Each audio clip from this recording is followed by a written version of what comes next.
Okay, so an angel visited Joseph Smith, and it took all night because the angel visited 3 times, and by the time the angel was done, it was morning. What does Joseph do? Well, he gets up and he goes to work. Except not really in the sense that we would think, because it's not like he grabbed his briefcase and went out the door and said, "Bye, honey, I'm going to work." Like, no. He's like 15 at this point or whatever. He went out in the fields to help his dad. So let's talk about what happened. Let's see. Verse 48. I shortly after arose from my bed, and as usual went to the necessary labors of the day. But in attempting to work as at other times, I found my strength so exhausted as to render me entirely unable. My father, who was laboring along with me, discovered something to be wrong with me and told me to go home.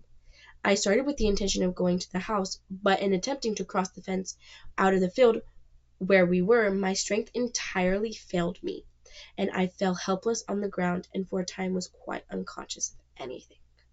Whoa, crazy. Why would that happen? Why in the world would God allow for him to be so weak because he was awake all night from an angel? Like, why?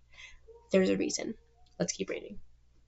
Verse 29 says, the first thing that I can recollect was a voice speaking unto me, calling me by name. I looked up and beheld the same messenger standing over my head, surrounded by light as before. He then again related unto me all that he had related to me the previous night, and commanded me to go to my father and tell him of the vision and commandments which I had received. Okay, so there's 3 things that I want to point out here. 1, I love that he always says that these messengers call him by name, because I love this thought that God knows us. He knows us. He calls us by our name. He knows us. He knows our first and our middle and our last names, even when our close friends and family sometimes don't. He knows us, and that's pretty freaking awesome. The second thing I want to point out is that the angel repeated everything he had just said the night before for a 4th time. And like I mentioned in the last episode, why did he do this?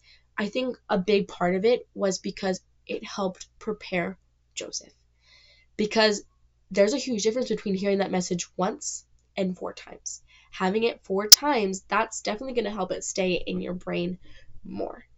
And so that was just a part of what Joseph needed to do, or what needed to happen to prepare Joseph. And as I pointed out in the last episode, sometimes it takes us hearing something a couple times for us to be prepared. And sometimes it takes us 4 to 5 years to be prepared, just like it took Joseph 4 to 5 years to be able to go and get the plates. So take the time to prepare, which is why you're here. This podcast is a great way to prepare. But seriously, you should go pray and read scriptures too, because this is great, but it's only a substitute.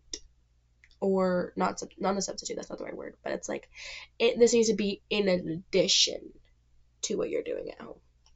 So, back to what I was saying. The third thing I want to point out is that the reason why God allowed for him to be so weak and to not have strength is basically faint, because he was up all night, was because he needed him to go tell his dad. Because think about it, how often do you tell, okay, if you're visited by an angel, you might tell your parents, but you also might not, because you're still processing that information of holy crap, I was visited by an angel 3 times in one night. So how, especially in his day and age, how do you go about telling your mom and dad, hey, so I was visited by an angel and it took all night, I'm kind of tired, can I not work today? I don't know. That's kind of a hard thing to tell people. So, rightfully so, he didn't tell them. He probably eventually would have, but this was God's way of saying, go tell them. And he did. And here's what happened. Verse 50. I obeyed. Right there, off the bat, love that. I obeyed. Because that's hard. Especially telling your parents. Because at this point, he has told people about his vision from God and Jesus Christ, and they've mocked him and ridiculed him and called him names. So no wonder he doesn't want to tell people. Like, yeah, his parents are a little bit different, but it's no wonder that he's so untrusting and just doesn't want to tell people, because he's scared of being rejected and continue to be called names. That's scary. But he obeyed. He looked unto Christ, and he doubted not and feared not. Just like the youth theme. So it says, I obeyed. I returned to my father in the field and rehearsed the whole matter to him.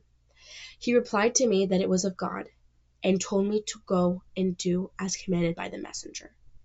I left the field and went to the place where the messenger had told me the plates were deposited, and owing to the distinctness of the vision which I had had concerning it, I knew the place the instant that I arrived there. Okay, remember, the angel showed him where it was 4 different times, so that helped him to remember where it was. And this is where we see like an actual time of why he had that vision 4 different times. This is like a real life principle that we see here. And then I'm not really going to go over the specifics of like what it looked like, because verse 51 and 52 like have the specifics. But I'm going to trust that you can read that if you're interested in like what the rock looked like and how he dug it out. But he saw the plates. He was forbidden to touch them. But tomorrow we're going to talk about how in like 4 years he gets them and what happens. So stay tuned for that. But for now, I'm going to kind of leave you with the same message as yesterday, but add a little bit more. Yesterday, I was like, take the time to prepare, because sometimes it does take 4 years. But today I want to kind of add to that in saying that make your parents and those around you a part of that, because Joseph could not have done all of this by himself. He was constantly surrounded by people. First, it was his family in his teenage years, but then he got married and he had his own family, and he was constantly surrounded by like his friends, the Whitmers, Martin Harris, Oliver Cowdery. He had a support group that made it possible for him to do all of these things. So find your support group and find people to rely on so that it can be possible for you to do all these things that God has called you to do. So take time to prepare and rely on those that are in your life. And remember to look unto Christ and to doubt not, to fear not, and to obey like Joseph Smith. And I'll see you tomorrow. Bye.